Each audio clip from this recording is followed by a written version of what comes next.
You're a disappointment. My family shouted as my uncle tore up my scholarship letter. Trade school? Seriously?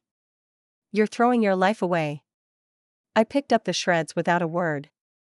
3 years later, I bought their dream house in cash.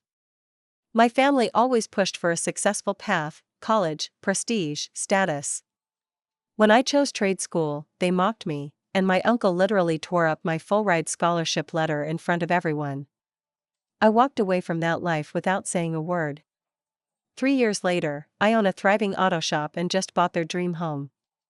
Now they're trying to reconnect. I'm not sure if I should let them back in or keep the door closed. You really think this is a good idea? My mom asked, scanning the trade school pamphlet on the table. I do, I replied. It's what I want. Across from me, Uncle Martin snorted. Trade school? So you're just not giving up? I didn't respond. I just folded the acceptance letter back up and tucked it into my bag. I'm Caleb. I'm 25 now, but this happened when I was 21. Back then, I lived in Naperville, Illinois, a place where everything looks perfect on the outside: manicured lawns, luxury SUVs, country club brunches, but underneath, it's all about image. I grew up in a family that measured success by college rankings and job titles. If you weren't on a track toward being a lawyer, doctor, or MBA, you were wasting potential. My mom, Teresa, worked in dentistry, and my dad, Ronan, was in corporate logistics. Not bad people, but they cared more about what people thought of our family than what we actually felt. They weren't the affectionate type. No, I'm proud of you, no longer talks about dreams or passions. It was always, what school are you applying to? What's your GPA? Why aren't you more like your brothers? My older brothers, Kyle and Brian, both went to Big Ten universities and got business degrees. Kyle works in finance, Brian in insurance. They weren't cruel, but they didn't understand me. I liked engines. I liked tools. I liked the satisfaction of fixing something with my own hands. When I was in high school, I started hanging around a local garage owned by a guy named Omar. He was patient, honest, and always willing to show me how things worked. I learned more in those weekends than I ever did in chemistry class. When I told my family I wanted to go to Universal Technical Institute after high school, the reaction wasn't just dismissive, it was hostile. I applied anyway and got a full-ride scholarship. I brought the letter to the dinner table one night, nervous but proud. That's when everything fell apart. Uncle Martin was living with us at the time. His second divorce left him broke and bitter. He'd taken over our basement and treated the rest of the house like his personal domain. When I said I got into trade school, and it was paid for, the room went silent. Then Martin stood up, snatched the letter from my hands, read it aloud in a mocking tone, and ripped it to pieces. You're a damn embarrassment, he said. Trade school? You'll be fixing tires for stoners and convicts. You think that's the future? My dad didn't say a word. Neither did my mom. My brothers looked uncomfortable, but they didn't speak up. I got up from the table, picked up the pieces of the letter, and went to my room. That night, I packed a bag. The next morning, I left. No goodbyes. Omar let me crash on his couch for a while. I registered for the fall term and worked part-time at the garage to cover whatever the scholarship didn't. I lived cheap, ramen, shared apartments, worn-out boots. I studied during the day and worked late into the night. Some days I was too tired to eat, but I never doubted my decision. 3 years passed in a blur of oil stains, certifications, and 20-hour days. I graduated top of my class, earned every certification I could, and eventually bought Omar's garage when he decided to retire. He sold it to me at a discount because he said, "You've got the heart for this work, and I'd rather see it in good hands than get top dollar." I expanded. Rebranded. Took on employees. Got contracts with fleet services and classic car enthusiasts. I was making real money, not flashy, but honest and steady. Then one day, I saw it, the house. Their dream house. The one my mom always talked about when we drove past it in her SUV. It had just gone on the market. 6 bedrooms. Brick colonial. Huge yard. I didn't think twice. I had the cash. I bought it. When the papers were signed, I invited my family over. Just them, no speeches, no drama, just a simple tour. They came, curious. No one knew what to expect. My mom stepped into the foyer and gasped. "Wait, this house." "Yeah," I said. "You always said it was your dream home. Thought I'd give you a look." My dad was quiet, taking it in. Martin showed up last, his wife trailing behind him awkwardly. He smirked like he thought it was some joke. Then I handed him something. A frame. Inside was the letter, the one he had torn up. I had taped it back together and laminated it. The folds and tears are still visible beneath the plastic. He looked at it, then at me, then back at the house. He didn't say anything. Now, weeks later, they've been texting. My mom wants to talk more. My dad has some thoughts he wants to share. Martin, bizarrely, sent a meme about mechanics making 6 figures. Kyle and Brian invited me to dinner. I think they mean well. Maybe they didn't know how bad it was. But I don't know what to do. I built this life by walking away. Do I open the door again? Do people like that change? I'm not looking for revenge anymore. I'm past that. I just don't know if I should let them back in. I didn't respond right away. Their messages sat unread in my phone for days. I wasn't angry, not really. I was cautious. Skeptical. There was a part of me that had always craved their approval, or at least some acknowledgement. But I also remembered every quiet dinner where they let Martin humiliate me, every birthday where my interests were dismissed, every time I brought up the garage or cars and saw their eyes glaze over. It's not that they didn't understand me, it's that they never tried. Now, years later, with the tables turned and me standing in the very home they used to admire from afar, they wanted back in. And I couldn't tell if it was out of guilt, genuine interest, or curiosity about how I'd made it without them. I finally replied to my mom first. Just a simple, "Hope you're doing well." She responded instantly with a flurry of messages, asking how work was going, if I was seeing anyone, if I needed anything for the house. It was jarring. Like she had pressed fast forward on a relationship that had never really existed. My dad followed a day later. He called, actually. I didn't pick up. He left a voicemail. "Caleb. I saw the place. It's, incredible. Your mom told me you really did it. Look, I know we didn't handle things the right way. I'd like to talk sometime. When you're ready." He sounded old in that message. Tired. Not the iron-voiced man who used to lecture me about wasted talent and living up to the family name. Then came Martin. He texted a single line, "You were right. I was wrong." That one sat with me for a while. Not because I believed it, but because I never expected to hear it. Still, I didn't respond. A week later, Kyle and Brian showed up at the garage unannounced. I was under the hood of a '67 Mustang with one of my techs, Leo, when I heard my name. "Caleb?" I rolled out from under the car and blinked. "Kyle? Brian?" They both looked unsure of themselves.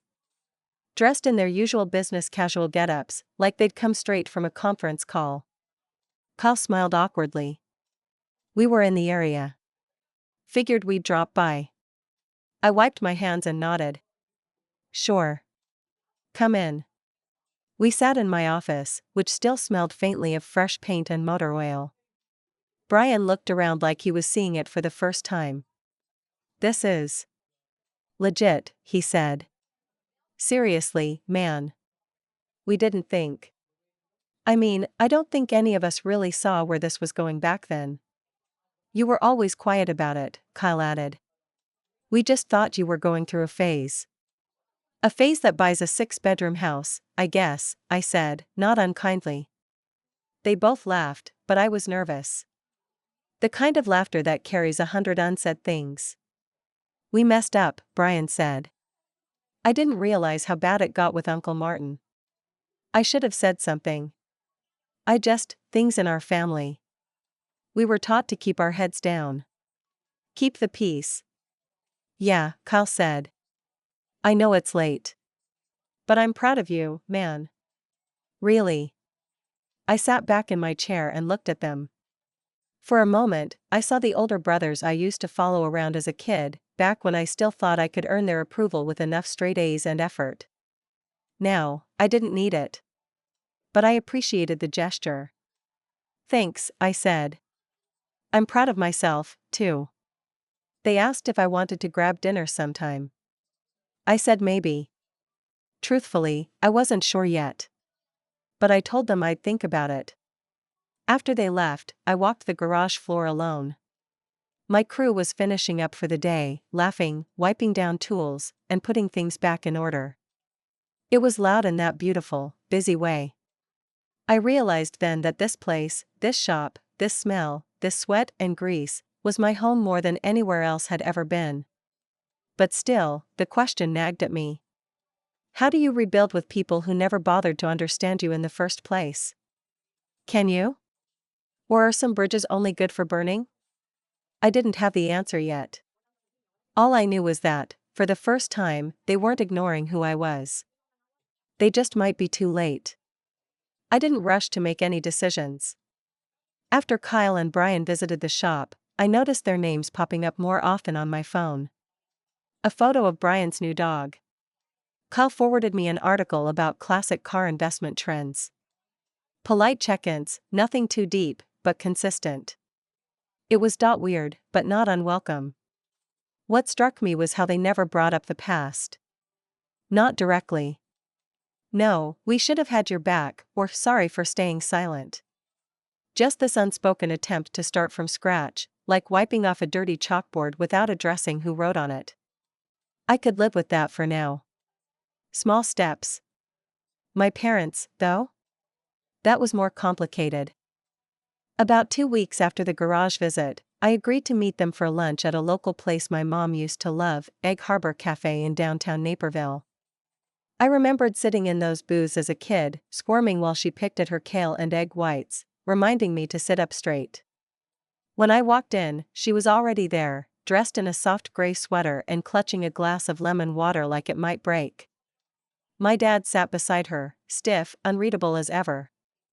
"Hi, honey," she said, standing a little too quickly. "You look great." We hugged awkwardly. Dad offered a firm handshake, like we were closing a deal. We sat. Ordered. Talked, about the weather, the neighborhood, the house. Small talk at its finest.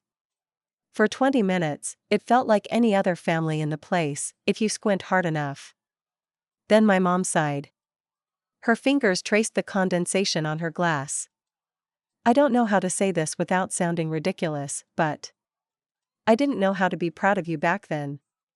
I looked up from my plate. She continued, we had this picture in our heads, your dad and I. 4-year college, internships, a polished career. Something we could explain easily at church or to the neighbors. My dad finally spoke. We boxed you in. We saw the difference as dangerous. They weren't crying. They weren't begging. Just honest. Or trying to be. But you never needed our permission, she added. You just needed support. I wanted to feel vindicated. Some part of me hoped they'd beg for forgiveness, for permission to make things right. But instead, I just felt exhausted. Like I'd been holding my breath for 3 years and finally let it go. I didn't need pride, I said. I need not be mocked. Not to have what mattered to me torn up in front of my face. They both looked down. We failed at that, Dad said quietly. And I'm sorry. We didn't hug. There were no dramatic tearful apologies or promises to change. But we finished our food. And when we stood to leave, my mom looked at me and asked, "Can we see the house again sometime?" Just. Not as a statement. As your parents. I didn't answer right away. Just nodded once. I wasn't ready to throw open the gates of my life to them again. But maybe I could leave them slightly ajar. Still, Martin hadn't said much. One sentence via text. No call. No showing up. No effort. Until one morning, about a month later, I pulled up to the garage early, before my team arrived. The sun wasn't fully up yet, and I saw a familiar figure sitting on the curb out front. It was Martin. He looked smaller than I remembered. Not physically, but in presence. His bravado had always filled a room like toxic smoke. Now he was just a man in a worn leather jacket, hands clasped, waiting. I parked. Got out slowly. "Morning," he said. No grin, no sarcasm. Just flat and quiet. "What do you want?" I asked. Not angrily, just tired. He stood. Cleared his throat. I'd been thinking about that day. The letter. I didn't say anything. I was angry. At myself. At life. I was living in your parents' basement, divorced, broke, 2 failed businesses behind me. You were getting a second chance, doing something your way. I hated that. He shifted on his feet. It wasn't about you. But I took it out on you. I crossed my arms. You called me a disappointment. In front of everyone. He nodded. Yeah. I did. And I meant it then. I thought I was protecting you from making the same mistakes I made. But I was wrong. You saw what you wanted, and you went for it. And now. He looked around the parking lot, at the garage logo lit by the early morning sun. You've built something solid. That's more than I ever did. There was a long silence. Then he reached into his jacket and pulled out something small, a folded photo. He handed it to me. It was a picture of me at 16, covered in grease, holding up a wrench, standing beside Omar in the old garage. Someone must have taken it from a distance. Maybe Omar himself. I kept that, Martin said. Don't ask me why. Just. Thought you should have it. Then he walked away. No dramatic ending. No promises of redemption. Just a man trying, quietly and clumsily, to hand something back. I stood there, looking at that photo. The grease, the tools, the quiet pride in my eyes. That version of me had been dismissed, laughed at, torn down. But now. Maybe he was being seen. I held on to that photo for a long time that morning. It wasn't just a snapshot. It was a memory frozen in time, me, still a kid, still unsure but determined, standing beside the one man who had treated me with decency and respect when no one else would. Omar didn't see a failure or a disappointment. He saw someone worth investing in.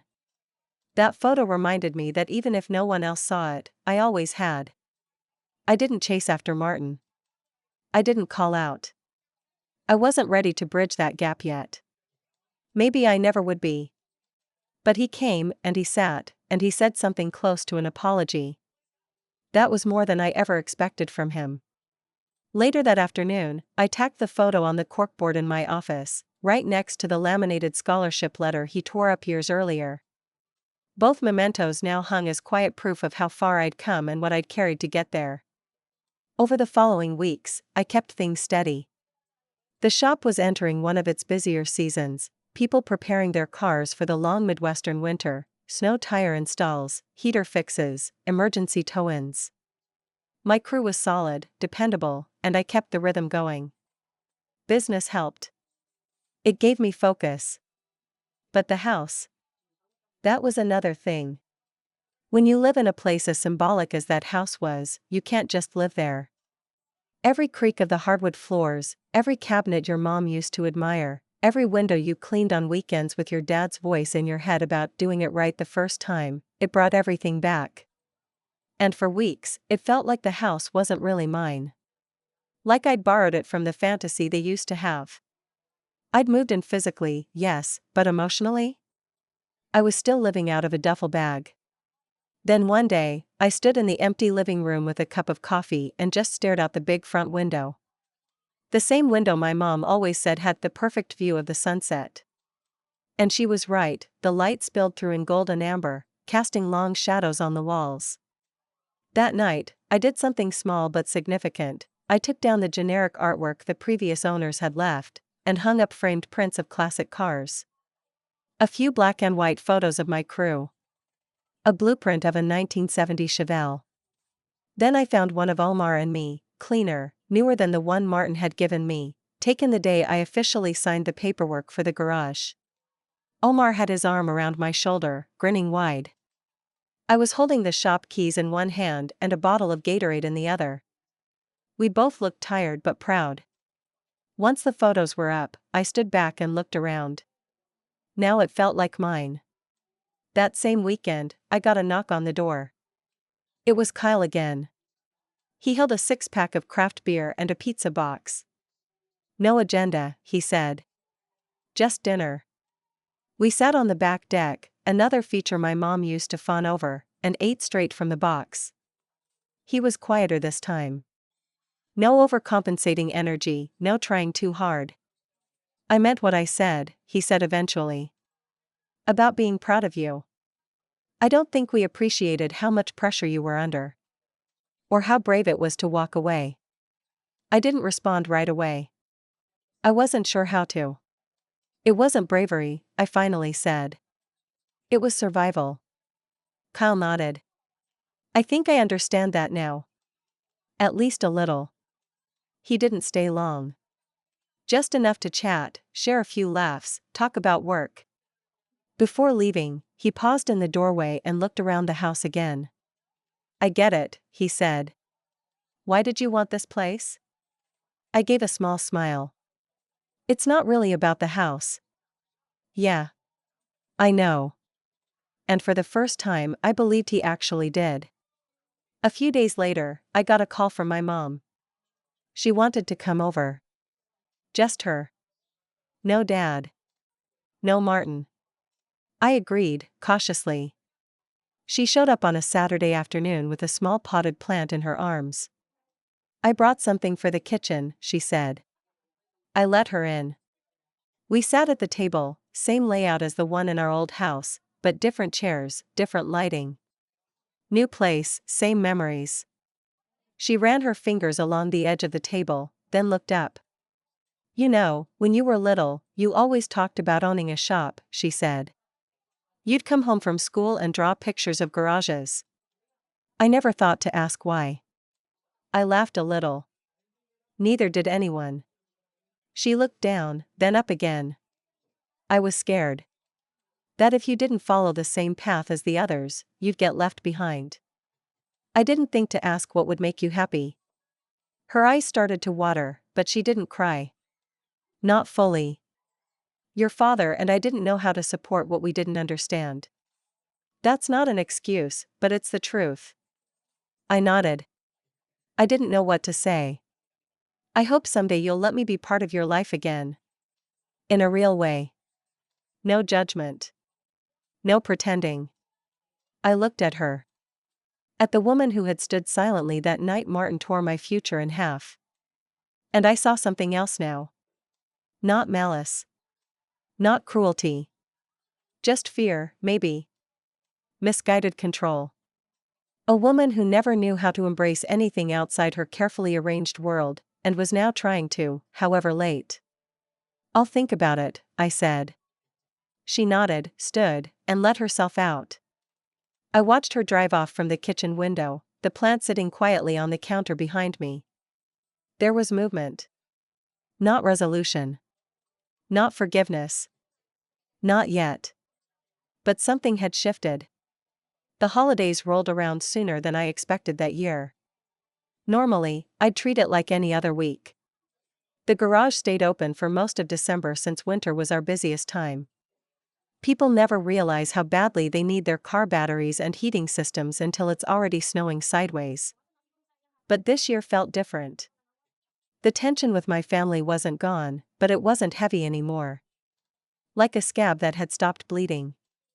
I still wasn't sure I trusted them, not fully, but I wasn't carrying the same anger I once had either. Still, I hadn't committed to any get-togethers. No Christmas dinners. No holiday brunches. Then one morning, a letter showed up at the shop. A proper one. Handwritten. In my dad's neat, blocky penmanship. Inside, it said, "Caleb, your mother told me you spoke. I'm glad. We won't push you to spend the holidays with us. But we'd like to extend the invitation, all the same." This time, no expectations. Just us. Either way, you should know, we talk about you a lot. Not because of what you've achieved, but because you've shown all of us what real strength looks like.